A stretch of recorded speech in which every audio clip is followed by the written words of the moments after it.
ఈ సాఫ్ట్వేర్లు కార్పొరేట్ కంపెనీల్లో ఎక్కువ జీతాలు లభించేటటువంటి వాళ్ళు ఏం చేయాలో తెలియక విద్యా సంస్థల్లో ఫీజులు ఎక్కువ తీసుకునే సంస్థల్లో తమ బిడ్డను వేస్తే అది గొప్పగా ఉంటుందని భావించడం ప్రారంభించేటప్పటికి ఆ మధ్యన ఎల్కేజీకి ₹1,00,000 ఫీజు అంటేనే వామ్మో అనుకుంటే ఇప్పుడంట కర్ణాటకలో బెంగళూరు స్కూళ్ళల్లో యాన్యువల్ ఎడ్యుకేషన్ ఫీజు 7.35 లక్షలట.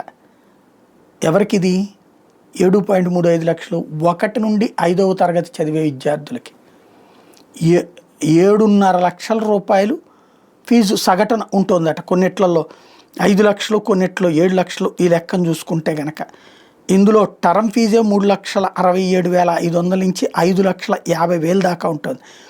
అదే సందర్భంలో యాన్యువల్ ఎడ్యుకేషన్ ఫీజు 7,35,000 నుంచి 11 లక్షల రూపాయల దాకా ఉంటుంది. ప్రైమరీ ఇయర్స్ ఏదైతే గ్రేడ్ 1 to 5 వచ్చేటికి 7,35,000, 6 నుంచి 8 దాకా 7,75,000, 9 నుంచి 10వ తరగతి దాకా 8,50,000 అట, 6 నుంచి 10 దాకా 5,94,000 అట, 11th to 12th అంటే intermediate to first year second year 11 లక్షలట.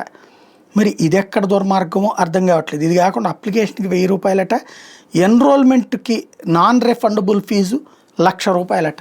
ఈ రేంజ్లో దోచేస్తున్నారు అక్కడ.